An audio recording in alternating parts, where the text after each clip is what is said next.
सुनिए, लाइक कर दीजिएगा, सब्सक्राइब कर दीजिएगा और कमेंट भी लिखिएगा। बड़ी देर भयो नंदलाला, तेरी राहत के ब्रिजवाला। बड़ी देर भई नंदलाला, तेरी राहत के ब्रिजवाला।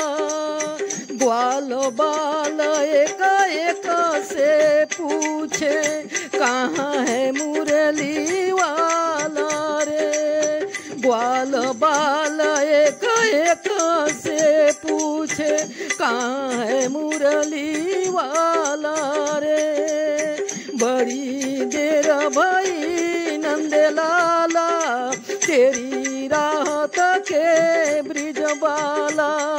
ग्वाल बाल एक एक से पूछे, कहाँ है मुरली वाला रे।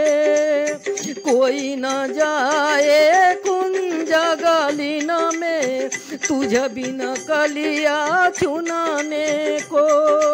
कोई न जाए कुंज गलीन में, तुझ बिन कलिया चुनाने को।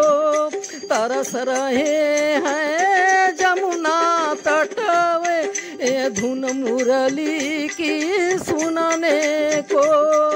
तरस रहे हैं जमुना के तट, धुन मुरली की सुनाने को। कोई न जाए कुंज गलीन में, तुझ बिन कलिया चुनाने को। तरस रहे हैं जमुना के तट, धुन मुरली की सुनाने को। कोई न जाए कुंज गलीन में, तुम बिन कलिया चुनाने को। तरस रहे हैं जमुना तट, धुन मुरली की सुनाने को। अब तो दरस दिखा दे रे नटखट, क्यों दुविधा में डाला रे। अब तो दरस दिखा दे रे नटखट, क्यों दुविधा में डाला रे। अब तो दरस दिखा दे रे नटखट, क्यों दुविधा में डाला रे। बड़ी देर भई नंदलाला, तेरी राहत के ब्रिजवाला। ग्वाल बाल एक एक से पूछे, कहाँ है मुरली वाला रे। बड़ी देर भई नंदलाला, तेरी राहत के ब्रिजवाला।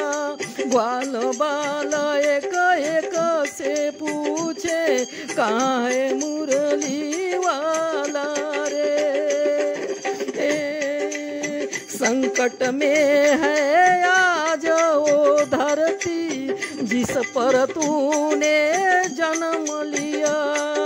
संकट में है आज वो धरती, जिस पर तूने जन्म लिया। पूरा कर दे आज वचन वो, गीता में जो तूने दिया।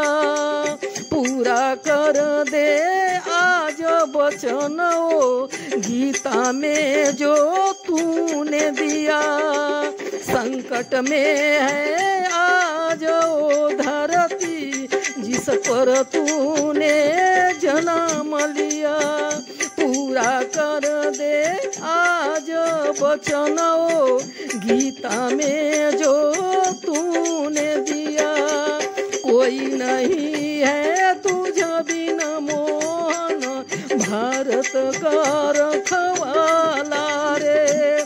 कोई नहीं है तुझ बिन मोहन, भारत का रखवाला रे।